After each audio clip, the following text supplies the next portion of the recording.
para poder seguir aprendiendo de tu palabra. Pues en el nombre de Jesús te damos gracias. Amén y amén.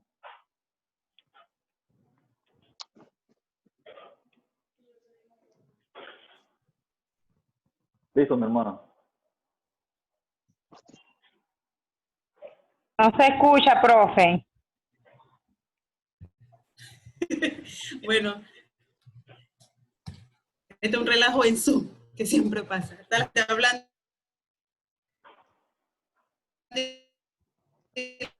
la cosa está en silencio. Pero bueno, ok, terminé la clase la semana pasada para darle la oportunidad para que los otros vayan entrando. Había surgido una pregunta, era que la rebeldía era normal en esta generación y también la rebeldía es sinónimo de la adolescencia. ¿Se acuerdan que habían mencionado eso? ¿Alguien se acuerda? Sí. Bueno, eso me dejó pensando y creo que no podemos continuar la clase sin hablar un poquito de eso. He tenido muchos problemas hoy con la computadora, esto ha sido un drama. Entonces, ¿la rebeldía es normal en esta generación? ¿Qué me dicen? Algunos dijeron que sí. Quiero escuchar. ¿Qué piensan? ¿Es normal la rebeldía en esta generación? Bueno, lo que pasa en esta generación es que la maldad ha aumentado y la rebeldía viene como una manifestación de situaciones que llegan a la vida del ser humano y que la afectan negativamente y entonces lo hacen actuar así. Okay. Pero entonces, ¿sería normal o no es normal? La rebeldía en sí voy a no. tener que decir, levante la mano. ¿Qué cosa dijo? No escuché lo último que dijo, perdón.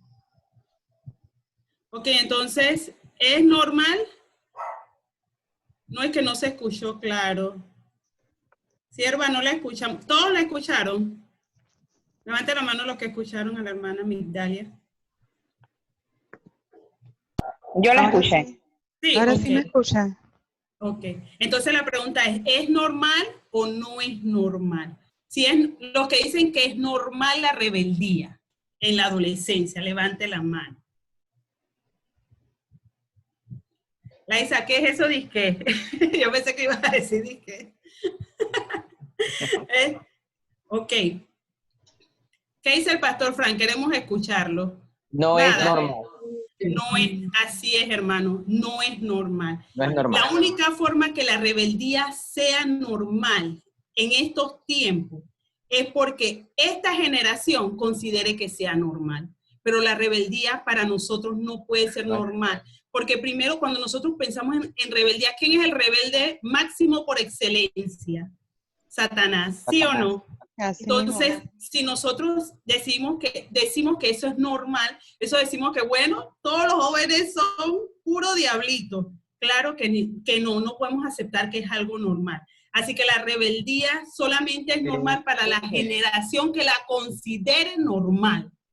Así que nosotros no la consideramos normal porque eso no viene de parte de Dios. ¿Alguien quería decir algo? Escuché como Profe. Dígame, Jason, licenciado. Licenciado. Ah, sí, te veo.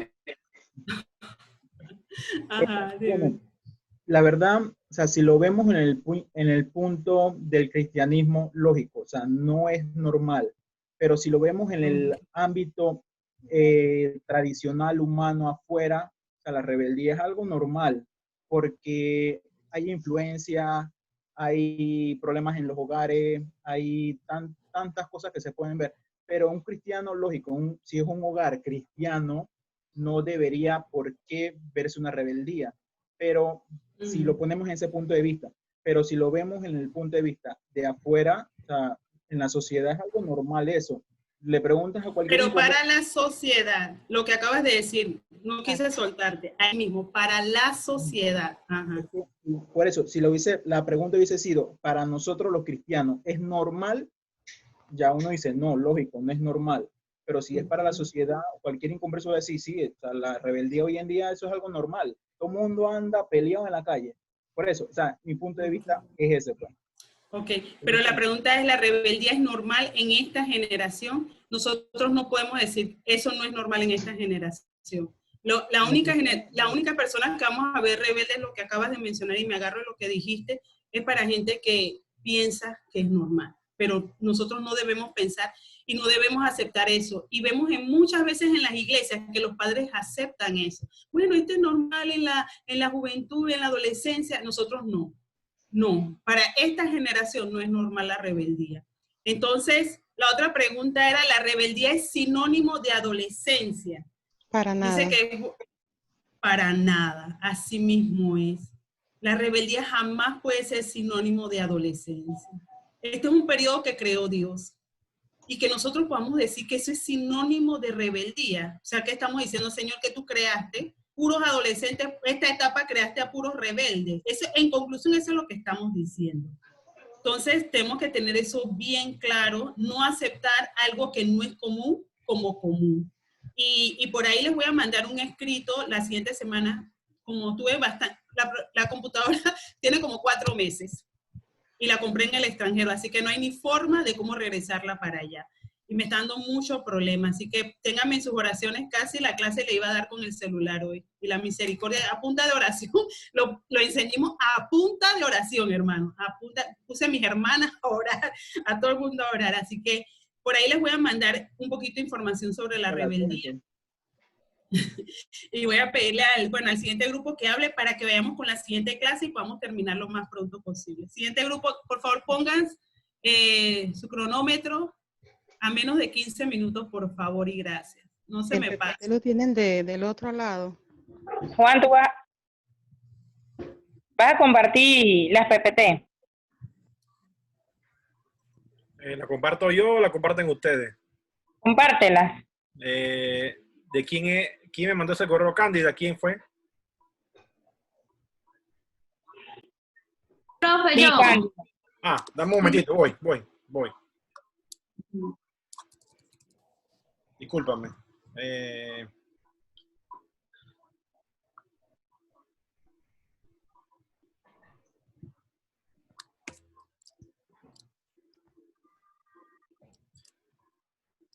Ahí va, ya la descargué, ya la voy abriendo.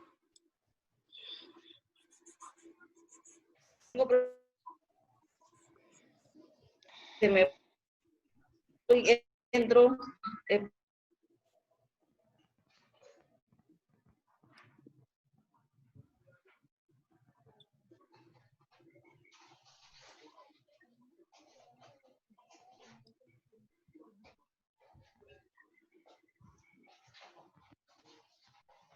Listo. Bueno, muy buenas noches, que el Señor les bendiga. Al grupo 3, conformado por Fran Pérez, Edward Chirú, Laisa Morales, Cándida Colina, Juliet Justo y su servidora Migdalia Williams, le corresponde presentar el tema desarrollo de la fe, en el que expondremos 6 etapas, siendo la primera la etapa intuitiva. Pero antes de describirla, brevemente quiero definirles qué es la fe y qué es la intuición. La fe es la total dependencia de Dios, que nos lleva más allá de nuestros sentidos comunes y de nuestras limitaciones. La intuición es la habilidad para conocer, comprender o percibir algo de manera clara e inmediata, sin intervención de la razón. Es decir, que es la capacidad de adquirir conceptos, entenderlos y creerlos sin necesidad de que alguien o algo me comprenda, que eso me compruebe, que esos conceptos sean ciertos. En la etapa intuitiva, la persona toma la fe de sus padres. Su fe es una copia de lo que entiende de sus padres. Podríamos hasta decir que es una fe prestada. Por ejemplo, un niño o un adolescente que se hace llamar evangélico o católico porque desde temprana edad han participado o siguen participando de la profesión de fe de sus padres o tutores. Y esto no quiere decir que su fe no sea genuina, pero en realidad no tienen una convicción de su fe por falta de madurez. Cuando nosotros hacemos uso de nuestros pensamientos intuitivos, seguimos más nuestros impulsos o nuestros instintos y eso nos lleva a tomar decisiones más rápidas sin preocuparnos por cuestionar la validez de nuestra reacción a creer. y tampoco consideramos otras acciones o posibilidades. Por ejemplo, nosotros todos en esta clase creemos que Dios es el creador de todas las cosas y probablemente podríamos buscar ya mismo pasajes bíblicos que confirmen que Dios es el creador de todas las cosas. Pero en la fe intuitiva, la persona, aunque no tenga cómo probarlo, lo cree y está seguro de que Dios es el creador de todas las cosas porque fue lo que se le enseñó. Ahora le voy a dar paso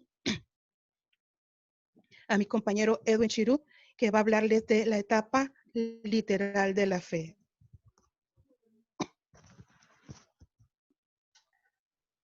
Bendiciones a todos. Bueno, sí, la segunda etapa de lo que nos tocó el tema acerca de la fe literal, cuando la fe de la persona empieza a cambiar un poco y va de la fe de los padres, de la familia y de la iglesia.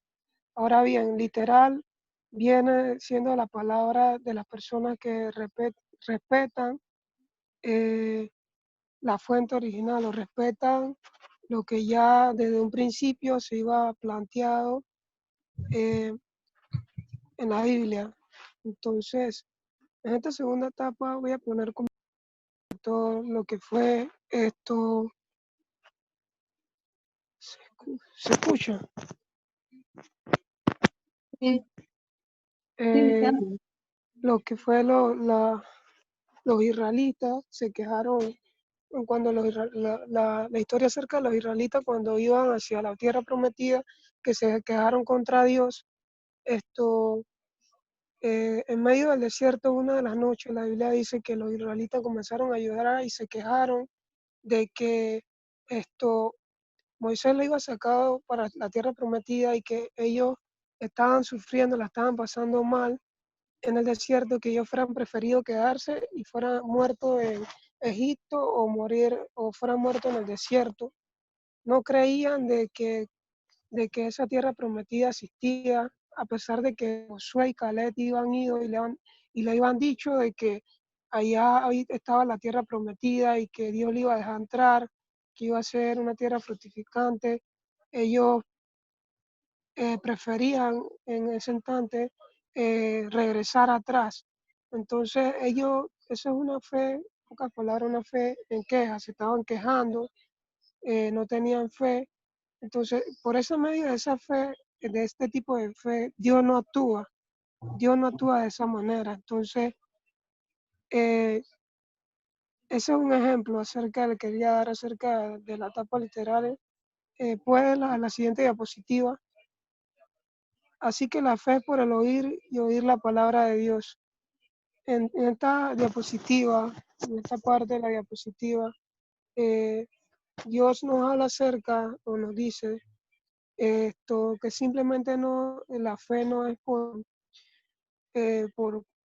porque sí, porque una persona dice, bueno, yo tengo fe, sino también es por el oír. Si una persona no ha escuchado acerca de Cristo, acerca de que Cristo murió por nuestros pecados, acerca de que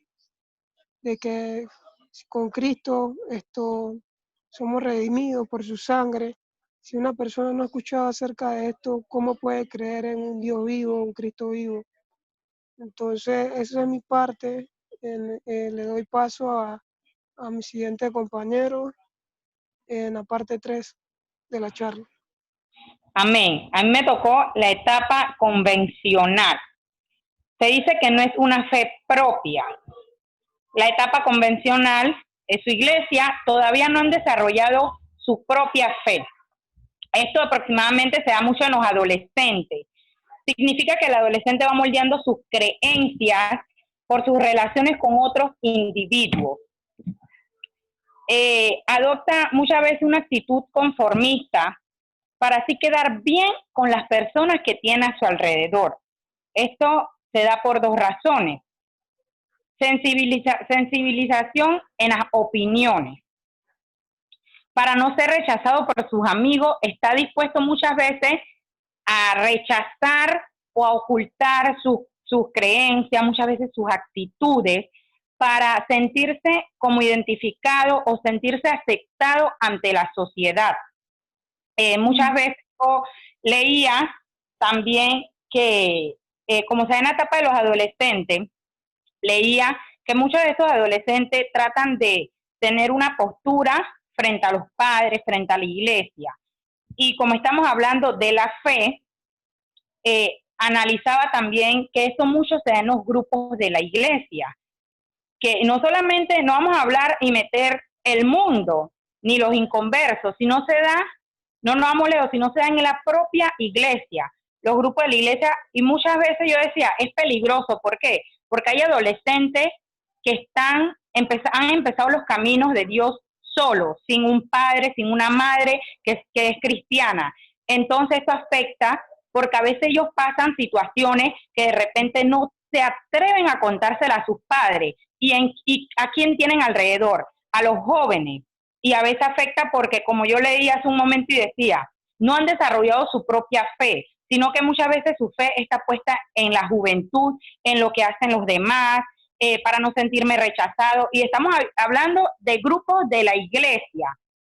Y yo analizaba y decía, es triste porque de verdad que esto está pasando, porque a veces decimos, sí, porque son del mundo o porque están en el mundo, no tienen temor de Dios. No, incluso en la propia iglesia vemos jóvenes que el grupito, que la gavilla, entonces su fe no va desarrollando y obviamente no es tan firme en la fe y puede caer en muchas situaciones pecaminosas, muchas situaciones dolorosas. Y entonces es algo que es triste porque estos jóvenes, cuando empiezan los caminos sin tener ese papá, esa mamá, esa motivación, se aferran en las opiniones de los demás. Pero también yo analizaba algo y yo decía, hay muchos jóvenes cristianos con papás cristianos. Sin en cambio no hay confianza, no tienen confianza y se sigue como ese patrón, la confianza y el grupito con las personas de la iglesia. Entonces, esto de verdad que es algo triste y no se puede permitir. Entonces, aquí entra mucho el rol de un papá, que no podemos seguir permitiendo que nuestros adolescentes sigan arraigándose y sigan ligados por el qué dirán de los otros jóvenes, por el qué dirán de las otras personas. Amén, esa es mi opinión.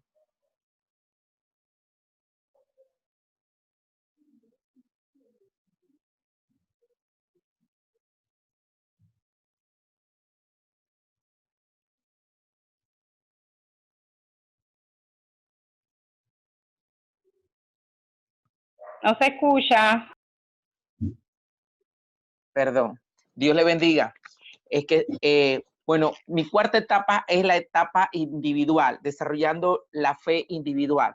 Ahora, cuando vemos la palabra individual, me lleva a mí a tener una experiencia, porque la fe me debe llevar a mí a tener una experiencia. La fe individual me lleva a mí a tener una resistencia.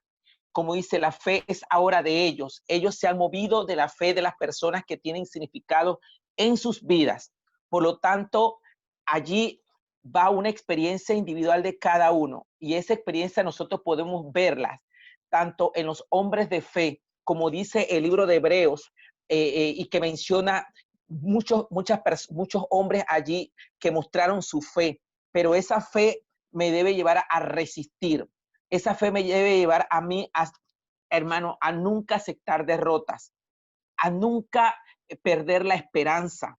Tampoco, hermanos, esa fe me debe llevar a mí a negar a Dios, porque hay circunstancias, hermanos, en las cuales nosotros podemos pasar, en la cual nuestra fe va menguando, pero esa fe individual me lleva a mí a creerle, ir más allá de ver las cosas en mi plano natural.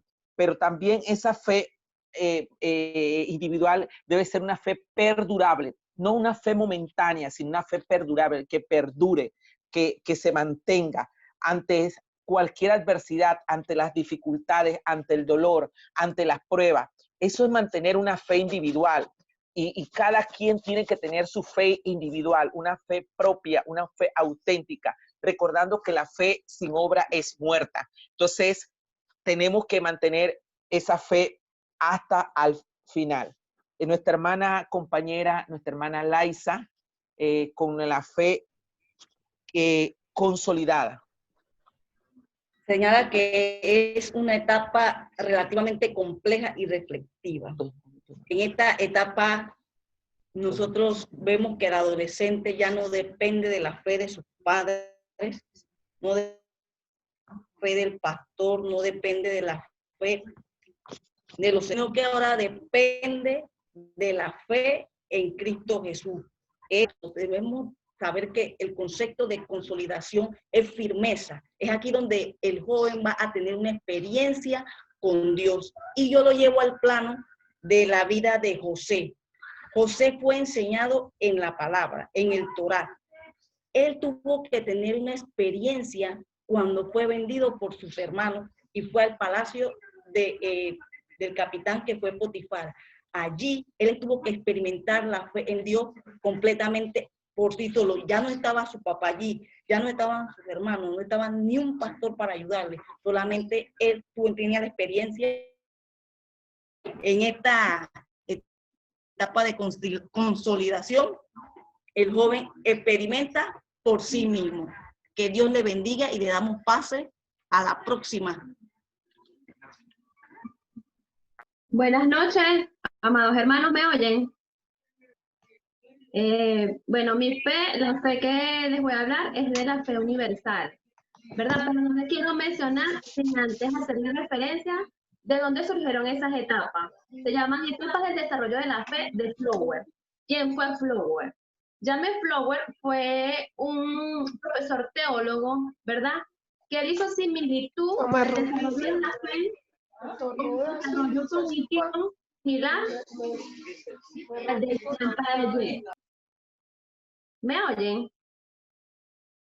Ajá. Bueno, él es el teólogo, ¿verdad? Él hizo una similitud con el desarrollo cognitivo igual que Jean Piaget. Y él puso esas 6 etapas como que el individuo lo va desarrollando a medida de una trayectoria. De hecho, él pone la primera etapa, que tiene una proyectiva como de 0 a 2 años, la literal como de 2 a 7 años, y la convencional como la adolescencia, la individual de 20 en adulto joven. Y la consolidando, la que acaba de hablar nuestra hermana Laisa, es de 30 o más años. Y la universal tiene un mínimo de 40 años. En la etapa universal podemos notar que dice, ellos han desarrollado una visión mundial. Tienen una misión en la vida, su fe y llamado de Dios tiene sentido. Fíjense que en esta etapa hay 2 palabras que a mí me llamaron mucho la atención, que dice visión y misión. Le puse visión a lo que queremos lograr y misión al hacer. Visión al querer y misión al hacer, ¿verdad? Visión ¿qué quieren lograr ellos aquí? Que el mundo tenga fe y la misión hacer todo lo posible para lograr que crezca la fe en el individuo, ¿verdad? También puse como unas características aquí ya en esa etapa. Se las voy a leer, dice. Se logra una visión compasiva y empática por otro. Es decir, ya la persona cuando está en esta etapa, ya la persona es más compasiva y tiene más empatía con los otros. Poca preocupación en validarse a través del poder del dinero u otros logros. O sea, sabemos que atesorar tesoros acá en la tierra no es necesario porque nuestros tesoros es hacerlos en el cielo, ¿verdad? Otra característica de una persona en esta etapa es se pierde el ego y se abre al mundo. Ya tenemos necesidad, es por el mundo, ¿verdad? Ya nuestra fe es como universal, es mundial. Socialmente proactivo, o sea, queremos estar en todo, ayudando al prójimo, creando esa fe, haciendo la misión, pues, que primero fue visión y ahora es una misión. Otra característica, se arriesga a la vida propia por amor y justicia a los demás. Y la paz. Dice acá, Jean Flower define la fe como un una transformación de nuestra vida y va cambiando según las experiencias vividas. ¿Sí me expliqué? ¿Alguna pregunta? Ya aquí, la fe de la persona ya también dice que muchas de las personas llegan a estancarse en alguna etapa de la fe. Yo siento que muchos de los que estamos aquí, más bien ya estamos en esa fe, en la fe universal. Yo siento que ya muchos pastores, líderes, ya tienen muchas ciertas características de esta etapa. Amén. ¿Alguna pregunta, alguna duda? ¿Se escuchó?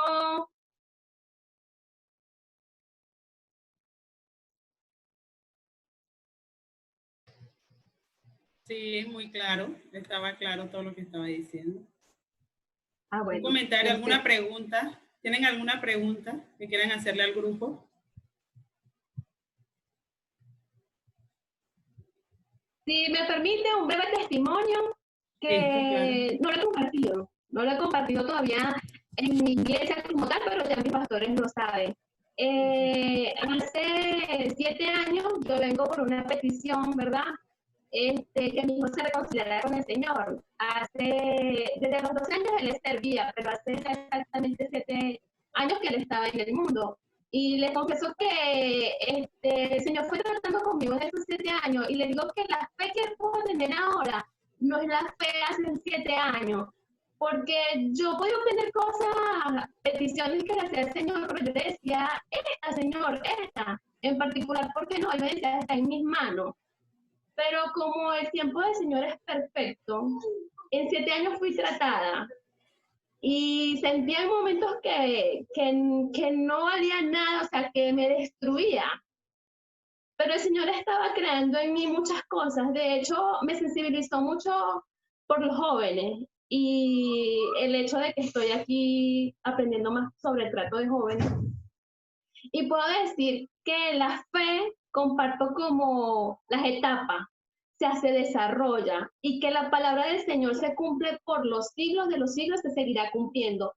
Solamente hay que permanecer fiel allí en su palabra, porque en esa situación momentos dudé, momento me desanimé, pero el Señor estuvo allí y su palabra se cumple. Y la fe que tenía hace 7 años no es la misma de ahora. Amén. Amén. Amén. Gloria a Dios. Gracias por ese testimonio. Mientras daban la charla me acordaba de un sobrinito que tengo y cada vez que estaba enfermo, la clásica, ¿no? Le duele la barriga por haber comido todo lo que no debía haber comido. Entonces siempre le dolía la barriga. Y cada vez que le dolía la barriga, a veces estaba cerca, ¿no? Y yo le ponía la mano en la pancita y yo decía, Padre, bueno, y oraba por en el nombre de Jesús, sana esta barriga porque tú haces milagros. Y no pasaba, ni terminaba de orar. Y él me decía, es que tía, estoy sano, estoy sano. O sea, era una cosa. Y el papá dice que realmente estará sano. Yo, claro, si él dice que está sano. O sea, esa fe. Claro que después va entendiendo cómo opera Dios. Todavía está pequeño, ¿no? Ahorita cumplió 8 años, así que está pequeño. Pero esa fe de verlo, porque él oraba con nosotros. Nosotros tenemos un grupo de oración, creo que ya les comenté, y él oraba con nosotros, así que él sabe quién es Dios, a través de nosotros quién es Dios, los milagros que hace Jesús. Así que cada vez que orábamos, él sabía que Jesús podía hacerlo. Igual cuando una de mis sobrinas murió, mi sobrinita tenía tal vez como 7 años, ella quería entrar ella estaba en el hospital ese día con nosotros, todos así llorando y desconsolados, porque estaba bastante joven. Y ella tenía 8 años, creo que dije 8, ¿verdad? Tenía 8 años y nos dijo, tía, vamos a entrar donde está mi prima, porque Jesús levantó a Lázaro, así que vamos para allá. Oiga, yo dudé, yo dije, entro al amor que me meten presa, no sé cómo va a terminar esto, pero o sea, a mí me dio ganas de entrar. Después que ella me dijo eso, pero yo le decía a mi hermana, a ninguna se nos ocurrió imponerle la mano, ni entrar donde ella estaba, y la niña de 8 años. También esas fe son buenas. Es bueno deleitarnos con esos niveles de fe. Y bueno, después llegamos al universal, donde comenzamos a trabajar y a hacer las cosas por las cuales Dios nos ha llamado. Así que no sé, otro comentario más y nos vamos a la siguiente clase que era de la semana pasada. Quería comentar algo. Ah, ok, ya vi. A mí me pasó algo parecido. Un sobrinito que decía así como recién nacido, y lo llevaron al hospital porque se puso grave, y yo a mi sobrina llorando por el niño, pero a mí me venía a memoria este pasaje, ¿no? A que Jesús resucitó a Lázaro. Entonces yo le pedí a ella que si podía pasar al cuartito donde tenía el niño, porque no quería orar. O sea, yo me sentía con una fe grande de que Dios podía hacer un milagro, levantar al niño, resucitarlo y todo. Y oré, pero bueno, la verdad que no pasó nada. Entonces uno se quedó, yo me quedé así como que, Señor, sí, si tú lo hiciste con Lázaro, puedes levantar al niño. Y yo tenía una cosa que, si yo veía un programa de televisión y las personas venían y se sanaban y contaban eso, no tanto por milagro, sino por la fe de ellos, yo quedaba llorando. No sé qué, esa experiencia que he vivido de acuerdo a la fe. Amén. Y algo que, bueno, solamente ya para cerrar, algo que escuché al pastor Edwin Álvarez decir y yo decía, wow, o sea, tremendo, o sea, analizar eso. Y es una verdad bíblica que todos deberíamos tener en mente. El milagro más grande que podemos ver, ¿cuál es? La salvación. No es levantar a alguien de los muertos, no es, o sea, porque cuando alguien se arrepiente, ¿qué dice la palabra? Hay fiesta en los cielos. No cuando alguien es sanado, no cuando alguien es resucitado. O sea, ¿cuál es la fiesta más grande? Y él decía, a mí no me cabe en la cabeza. Si ya lo dije, perdóneme, porque yo soy experta en repetir los cuentos. ¿Qué es lo que él mencionaba ahí? O sea, que en la iglesia cuando alguien de repente que es sanado, todo el mundo, ¡ay, gloria a Dios! Y se formó eso en la iglesia. Pero cuando alguien pasa y recibe al Señor como su Señor y Salvador, ¿qué hace la iglesia? A veces algunos están totalmente distraídos y están hablando y están haciendo todo menos estar orando e intercediendo por la persona que está delante. Muchos de nosotros tenemos la cultura de interceder por el que está delante, pero cuando tú volteas y miras atrás, te das cuenta que hay mucha gente que está totalmente distraída. Así que el milagro más grande, y eso los pastores que están aquí, enseñarles a su iglesia, es el milagro más grande que usted puede ver en una iglesia, y que la gente sepa la importancia de celebrar cuando un pecador se arrepiente. Entonces, gracias a los tres grupos, excelente tema, gracias por bendecirnos, gracias por prepararse, por tomarse el tiempo y hacerlo lo mejor que usted pudo haberlo hecho. Gracias por eso. Entonces, esta es nuestra quinta sesión. Hoy vamos a estar hablando del proceso de la consejería. Si usted quiere hacer alguna pregunta, no alce la mano ni nada porque yo no lo puedo ver porque cerré la pantalla, solamente puedo ver la presentación. Así que de repente puede abrir su micrófono o usar ese de la mano azul, esa mano que se levanta. Entonces, el proceso de la consejería habla de 4 procesos. El interés empieza con el interés de la consejería. Primero vamos a ver los intereses de la consejería, perdón, las etapas de la consejería, técnicas de la consejería cristiana y ejemplos de Jesús. ¿Cuáles son los intereses de la consejería? El primero es los sentimientos, el otro es el pensamiento y las acciones. Son tres intereses que tiene la consejería. El primero, que son los sentimientos, tenemos que estar bien claros que todo ser humano tiene sentimientos. Estas son las 3 áreas que vemos en el aconsejado. Todos tenemos sentimientos. ¿Cuál es la diferencia? Que unos saben manejarlo y otros no lo saben manejar. Lo que hablábamos en las clases anteriores, que hablábamos de la inteligencia emocional y de todas esas cosas. El nivel de resiliencia también, la capacidad para trabajar en medio de la crisis y poder reponerte en medio de eso. Algunos no lo saben manejar. Esa es la diferencia. Unos lo manejan y otros no lo saben manejar. Por ejemplo, en este tiempo hay mucha gente con depresión. Hay muchas personas que necesitan ahorita mismo un psicólogo. no solamente un consejero, yo creo que nos hemos dado cuenta que hay gente que necesita ser tratada. Ejemplo de eso fue lo que hablamos la otra vez, la muchacha que descuartizó a la mamá. Eso definitivamente es un caso psiquiátrico y necesitaba ayuda. Algunos expresan libremente sus sentimientos mientras que otros los mantienen ocultos. Yo creo que esas son las personas más difíciles con quien uno puede tratar, porque aunque sean las personas que expresan sus sentimientos, tú sabes qué es lo que sientes, que está molesto, que está triste, y uno puede trabajar con ellos, pero algunos no lo expresan libremente. Y se ven algunas deficiencias en su vida. También, cuando hablamos de los sentimientos, estos pueden influenciar nuestra mente y cuerpo, o sea, lo que tú sientes. Ejemplo de eso es la ansiedad. Y la preocupación puede afectar nuestro pensamiento y nuestro cuerpo. Y al final, ¿cómo terminan las personas? Enfermas.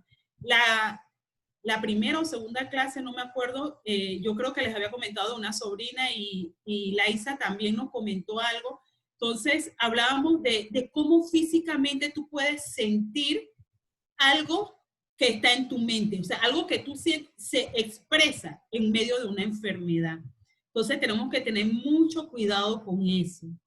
Entonces, cuando nosotros miramos al aconsejado, tenemos que ver esto, sus sentimientos. Y después pasamos también a analizar lo que es su pensamiento, qué es lo que piensa. La mayoría de los problemas humanos empiezan ¿a dónde? En nuestra mente. Aquí empieza todo lo que termina.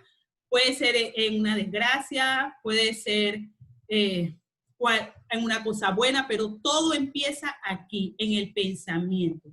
Pero la mayoría de los problemas empiezan aquí. Por eso a veces uno tiene dolor acá atrás en el cuello, a uno le duele la cabeza aquí. Cuando te duele aquí ya sabes que es migraña, cuando te duele aquí ya sabes que es estrés. Entonces, la mayoría de los problemas lamentablemente empiezan aquí. Y eso se va reflejando después en el cuerpo. Debemos entender la forma de pensar del aconsejado. O sea, ese es nuestro trabajo. Entender la forma de pensar del aconsejado y ayudarlo a desarrollar sus pensamientos para que sean adecuados. O sea, nosotros vamos a ir llevándolo. Casi a veces hacemos el trabajo de un psicólogo. Así que la combinación de un psicólogo y un consejero, hermano, eso es una bomba. Pero indudablemente nosotros como consejeros tenemos al psicólogo por experiencia, a Jesús, que nos puede enseñar y nos puede guiar para ayudar a estas personas con algunas situaciones. Entonces, ayudarnos a desarrollar pensamientos que sean adecuados, libres de prejuicio y conscientes con las enseñanzas de las Escrituras, todo con la palabra. Otro interés de la consejería, además de los sentimientos, el pensamiento, son las acciones, o sea, cómo se comporta el aconsejado. Debemos estar preparados para escuchar los temas más escandalosos. ¿Se acuerdan el testimonio que le había dado de un joven que me senté un rato y comenzó a contarme todo su proceso de masturbación? Y de verdad, yo creo que ese era un tema escandaloso. Y muchos de nosotros también, de seguro hemos escuchado temas escandalosos, pero nuestra postura debe estar llena ¿de qué? De compasión y de misericordia. Verlos como Jesús los estaría viendo ahora. No es que qué horror, ¿cómo pudiste engañar a tu esposo? O sea, llenarlo, que nuestra postura esté llena de compasión y de misericordia. Estamos llamados a señalar solamente el pecado y enseñarle al aconsejado a salir de eso. Ese es nuestro llamado. Señalar el pecado, porque tampoco vamos a tapar y que, bueno, está haciendo esto, yo tengo compasión y dice, no. Estamos llamados a señalar el pecado. Usted no puede dejar que el aconsejado salga del proceso de consejería sin señalarle el pecado, sea quien sea. Entonces, vamos a ver las diferentes etapas de la consejería. La primera etapa de la consejería es la etapa introductoria. Mire, yo creo que usted debe guardar todo este documento, estructurarlo bien en un cuaderno y tenerlo cada vez que usted va a aconsejar o tratar de aprendérselo, porque de verdad que es bien importante aprenderse las diferentes etapas. Entonces, la primera, que es la etapa introductoria, donde es el proceso donde se clarifica el problema. Y usted también es el proceso donde usted construye una relación con el aconsejado. No solamente va a estar claro del problema, sino también va a comenzar a construir una relación con esa persona. Lo primero que va a hacer, debe hacer contacto con la persona. Después dice construir una relación y después va a clarificar el problema. Esto está un poco más detallado de lo que mencioné arriba. Entonces, haciendo contacto, mostrar al aconsejado disponibilidad y accesibilidad. O sea, que usted está hablando con él y usted no va a estar con el celular. Dame un momentito. Espérense, una llamada. Entonces, mostrarle. Mire, a veces cuando yo le reclamaba a veces a los jóvenes, yo, oye, pero si estabas pasando por eso, ¿por qué no me buscaste? Me dice que, ay, que yo te veo siempre ocupada. Hermano, nosotros debemos analizar las cosas que estamos haciendo y cómo la gente nos ve. Entonces, debemos mostrarle que nosotros tenemos ese tiempo y esa disponibilidad. Si nos sentamos un día y decimos, hoy voy a hablar contigo de 2 a 3, de 2 a 3 le pertenece a esa persona. No debe ocurrir, no debe surgir ningún tipo de inconveniente. Entonces nosotros debemos mostrar esa disponibilidad y esa accesibilidad. Entonces, luego tenemos que pasar por un proceso de construir una relación con esa persona. Esa relación debe ser de mutua confianza, debe haber confianza. O sea, que él sepa que lo que tú le contaste, nadie más lo va a saber. Que lo que ellos te contaron, perdón, nadie más lo va a saber.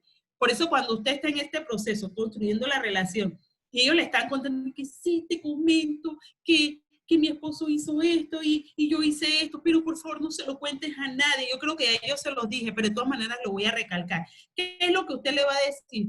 Necesito saber a quiénes se lo contaste. Por favor, tómate tu tiempo y piensa a quiénes se lo has contado. Entonces, para que usted esté seguro de que todo lo que le ha dicho nada más fue a usted.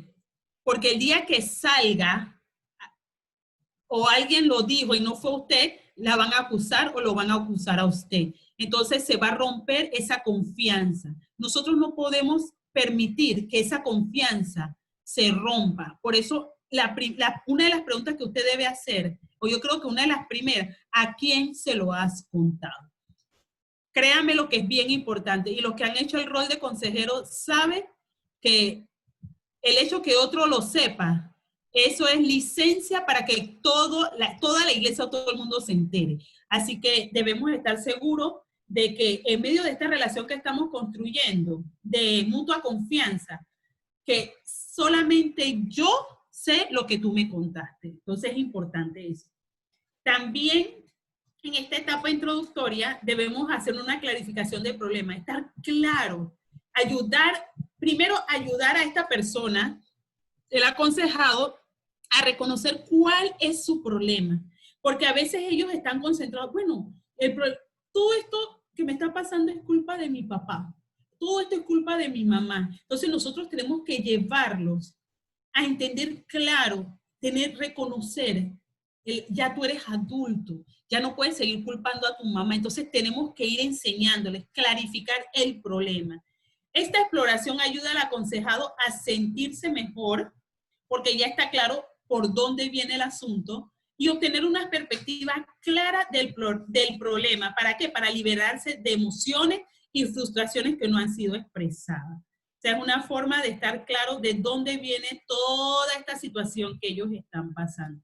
Entonces, ¿hasta aquí hay alguna pregunta o podemos seguir? ¿Seguimos? ¿Sí? Bueno, entonces viene la siguiente etapa, que es la etapa de establecimiento de metas. Estamos aconsejando, ya hicimos relación con ellos, ya hicimos el contacto, construimos un poquito la relación, ya estamos claros de cuál es el problema. Ahora vamos a la siguiente etapa. ¿Cuál es?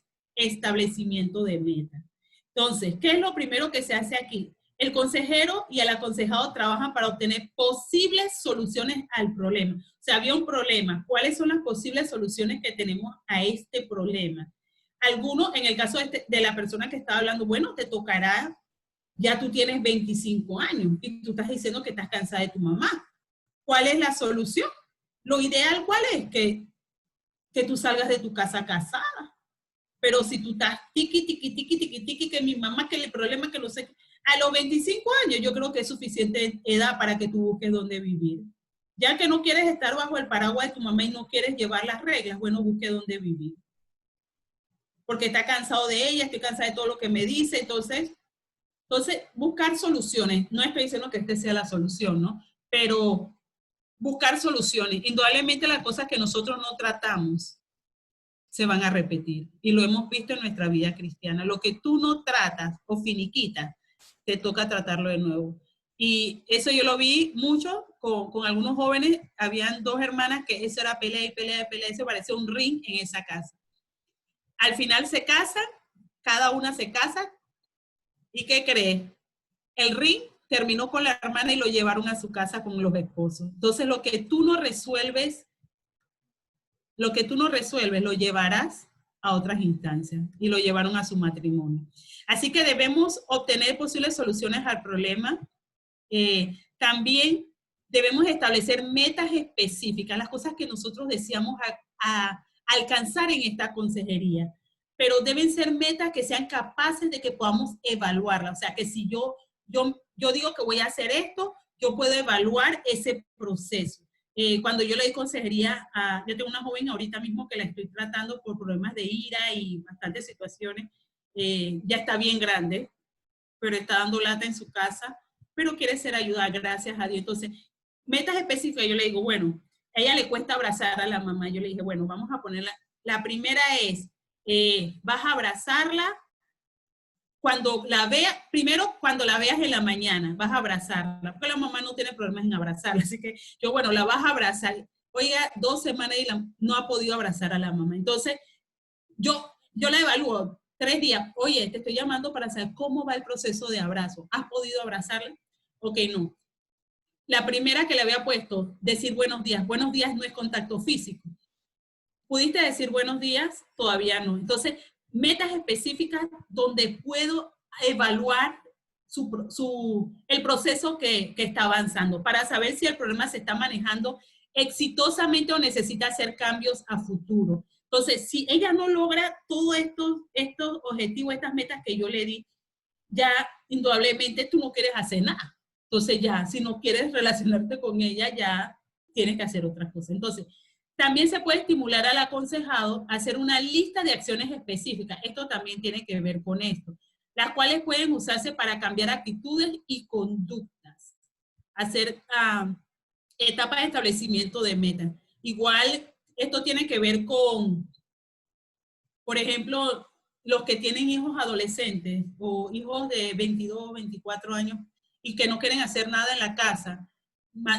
Comenzamos a sacar algunas acciones, algunas metas. Bueno, esta es la lista de cosas que ellos van a hacer y vamos evaluando si va avanzando. Lamentablemente, muchas veces los papás son los que rompen esas metas que se quieren alcanzar y los jóvenes se van en la misma línea. Pero yo creo que en casa de padres adolescentes tiene que haber lista de acciones específicas que le toque al joven hacer para lograr el éxito en esta etapa que ellos están viviendo, para que podamos ver cambios de actitudes y conductas en muchos de ellos. Entonces, la siguiente etapa es la búsqueda ya de las soluciones. Esta es la etapa de las soluciones. Puede llevarle tiempo al aconsejado llegar a esto. Yo se lo dije en una pareja que estaba tratando casi 3 años. Llevarle tiempo, más si ha intentado y no ha obtenido éxito. Esto era arriba, estaban bien, abajo peleando como los grandes. Entonces, a algunos les puede llevar más tiempo. Otros se pueden levantar más rápido, pero tenemos que estar claros. Dice la palabra del Señor, el parábola de la semilla, creo que es la parábola de la semilla, que dice que salió el agricultor a sembrar y tiró la semilla, y dice que de día y de noche él no estaba prestándole atención a eso. Y decía, el que da el crecimiento en ese tiempo, de día y de noche, y menciona otra cosa que ahora mismo no me acuerdo, pero dice que Dios es el que da el crecimiento, Dios es el que da el crecimiento. Entonces, nosotros somos ese grupo que hace el rol del agricultor, tiramos la semilla y tratamos de ayudarlos, pero al final ellos tienen que estar dispuestos a que Dios haga que ellos puedan crecer. Y después, bueno, después habla de la cosecha y todo eso. Pero nosotros no podemos cambiar a nadie. Podemos guiarlos, podemos tirar la semilla, guiarlos, pero al final el crecimiento lo va a dar Dios. El crecimiento lo va a dar Dios. A algunos le va a llevar tiempo. El consejero nuestro trabajo es animarlo a seguir buscando soluciones. Sigue, tú puedes, yo confío en ti, Dios está contigo. Entonces, en ese proceso de acompañamiento, nosotros lo vamos a, pero al final, Dios es el que va a permitir que ellos puedan salir de cualquier hueco en el cual ellos estén. Entonces, cada posible solución debe probarse y luego evaluarse, las diferentes soluciones que vayamos sacando. Yo creo que esta es la mejor solución para esto. ¿Qué vamos a hacer? Vamos a probarlo durante esta semana. Y después evaluamos cómo nos fue con eso. Si algo no funciona, debemos ver el problema de nuevo, discutirlo otra vez, regresar atrás, reevaluar las ideas pasadas e intentarlo de nuevo. Intentarlo, no podemos dejar de intentarlo y guindar los guantes. Entonces está la última etapa, que es la etapa de cierre. Ya en esta etapa hay un entendimiento del problema de parte del aconsejado, porque él ya tiene las posibles soluciones, ya está clarito de qué es lo que está pasando, el consejero también está clarito, simplemente tienes que dejar de hacer esto que estás haciendo, o sea, ya estamos claritos, ya está claro cuál es el problema y las posibles soluciones a dicho problema. Entonces, en nuestra consejería necesitamos pasar por esas etapas. Si usted olvida todo lo que hemos hablado en esta clase, no olvide ninguna de estas cosas que estamos hablando hoy. No olvide estas etapas de consejería. Entonces, técnicas de consejería cristiana. Esta yo la mandé a hacer la semana pasada, ¿verdad? ¿Cómo le fue con el ejemplo de Jesús? Comentarios aquí antes de terminar la clase. ¿Cómo le fue con el ejemplo de Jesús? Bueno, particularmente me llamó mucho la atención que como aconsejar uno se dedique a hablar, así yo lo leí, que uno, palabras muy sabias, miras esto, entonces a veces, por lo menos en mi caso, me llamó la atención que hay que escuchar y aprender a escuchar, porque entonces uno aprende y dice, no, que vamos a suponer esto, y brava con mi mamá, una joven, pero mira, tú tienes que obedecerle porque la palabra de Dios, mira, y la obediencia, entonces no se va por ahí, entonces no lo deja ni hablar ni expresar, bueno, en mi opinión, yo soy así, entonces eso me llamó mucho la atención, que el Señor primero es escuchar, ponerte en el lugar, ser empático, hacer preguntas, muchas preguntas abiertas y cerradas, y las dos traen beneficio, porque las abiertas pueden ir más allá, sacar más información, y las cerradas traen información específica. Entonces, después, en lo último, también me gustó mucho, porque entonces ya tú lo sueltas a que ellos mismos aprendan, pues a que ellos mismos ya no dependen tanto de uno, del consejero, pues. Es bonito. Sí. Y así mismo es. Lamentablemente muchas veces nuestros aconsejados terminan llamándonos padres. Mire, cuando a mí me dicen madre, a mí me siente que me va a dar perdone la palabra, me va a dar una embolia. Eso es lo que a mí me va a dar. ¿Por qué? ¿Qué significa? O sea, la falta que ellos tienen. Indudablemente hay algunos jóvenes que no tienen a sus padres o no tienen a su madre, y entonces el Señor permite que podamos ayudarlos en ese vacío que ellos tienen. Pero a mí me cuesta escuchar. Hay un muchacho de la cárcel que nosotros trabajamos no con muchos, porque de verdad que es bien fuerte. Trabajamos con algunos muchachos de la cárcel. Hay uno de ellos que está pronto a salir. Si usted lo ve, jamás pensaría que estaba preso. Pero pasan por situaciones tan difíciles. Bueno, él me llama madre, y yo sé por qué él me llama madre. Pero a los muchachos de la iglesia yo no les permito llamar, porque ellos tienen a su mamá y a su papá que son cristianos. A este tipo de muchachos yo sí les doy, porque él tiene una falencia, él tiene una situación que mamá no estuvo, papá no estuvo y me tocó irme para la pandilla. Entonces, en el caso de él, yo sí lo permito. Pero con respecto a lo que decías también, con respecto a escuchar, mire, nosotros somos buenos con esto, ¿ves? Y malos con esto. No sé si alguna vez a usted le ha pasado. Está dando una consejería, la gente le está diciendo algo y usted está listo para darle la respuesta. Esto es una cosa que hay que practicarlo bastante, usar esto, ¿ves?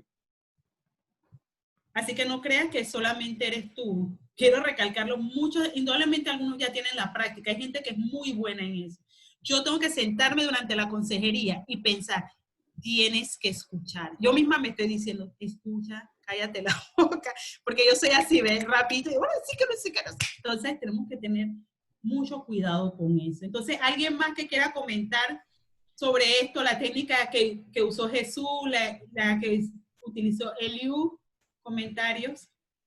Bueno, Elí escuchó, Elí entendió, Elí dio seguridad, Elí confrontó, y Elí enseñó y dijo atención a Dios. Son los argumentos que vi. En cuanto al ejemplo de Jesús, Jesús caminó al lado de los hombres, definitivamente. Le hizo preguntas, ¿verdad? Y también lo confrontó. Y enseñó también, y arriesgó a involucrarse a una manera que regó también su vida, se regó el comentario de los discípulos, ¿verdad? Y igual estimuló a ser independientes. O sea, hay muchas, ahí están yo puse en la tarea puse los versículos bíblicos, pero realmente hay que estar muy aprestos a escuchar, primero, para que la persona se sienta en confianza, ¿verdad? Yo he tenido muchos casos en la iglesia que el confrontamiento, a veces, y he tenido que primero escuchar, como todos hemos cometido errores, pero he aprendido a escuchar, y en un proceso del pastor también, en el aspecto de la consejería. Entonces uno cada día aprende diferentes cosas a través de cada oveja. Amén. Y cuando nosotros pensamos en Jesús, en todas las historias bíblicas que aparecen a través de su palabra, hasta el detalle, de repente él los confrontaba y él está sanando a la gente y él escuchaba a los fariseos para confrontarlo. O sea, Jesús, o sea, él estaba pendiente, esos oídos que él tenía estaban afinados a todo lo que estaba pasando a su alrededor, ¿sí o no? Amén. Pendiente a todo. Entonces nosotros, algo tenemos que aprender es afinar un poquito más nuestros oídos para escuchar a las personas. Entonces, alguien más y oramos y terminamos la clase. Hubo también una situación importante en el ejemplo de consejería de Jesús.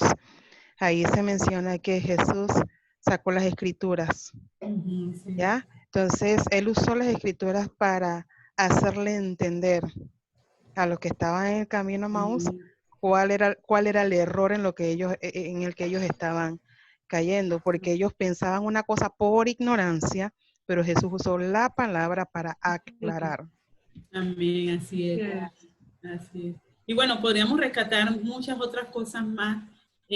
No voy a terminar la clase hoy a las 8:15 porque me toca predicar mañana, entonces a las 8 me tengo que conectar ahorita mismo para hacer la grabación, pues. Así que, bueno, ya hemos cubierto toda la clase hoy. Las asignaciones las voy a mandar el día de mañana. Como les dije, tuve problemas hoy con la computadora, así que espero en Dios tenerlo bien.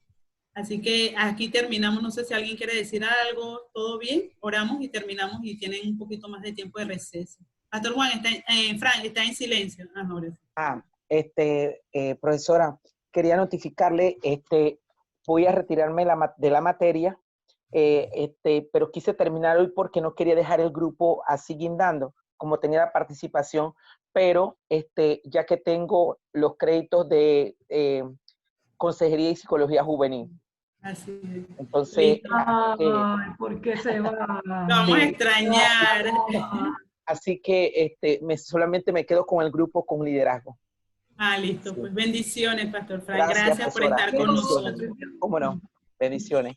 Padre, te damos gracias por esta clase. Gracias, Señor, porque cada día nos estás enseñando un poco más, Señor, sobre la importancia de una buena consejería. No solamente sentarnos y hablar con una persona, sino que hay un proceso que debemos llevar, Señor, para llevarle a esas personas a sus posibles soluciones y llegar al cierre del problema que ellos están pasando. Bendigo a cada uno de los hermanos, las hermanas que están aquí. Oro, Señor, para que tú bendigas la obra de sus manos, tú bendigas sus sueños, tú bendigas sus planes. Ayúdalos, Señor, a perseverar, Señor, en este curso y que puedan terminarlo, Señor, en victoria. Que puedan hacerlo, Señor, con lo mejor de ellos, que no entreguen ni un poquito de migajas, Señor, a este curso, sino que puedan dar lo mejor. Yo los bendigo, bendigo tus sueños, bendigo cualquier tipo de situación que tenga y declaro en el nombre de Jesús que el Señor interviene y hace un milagro en tu casa, en tu familia, y levanta tus manos para que puedas prevalecer en medio de las situaciones difíciles. Te bendigo y le doy gracias al Señor. Amén y amén. Gracias, bendiciones. Amén. Un abrazo. Bendiciones. Amén.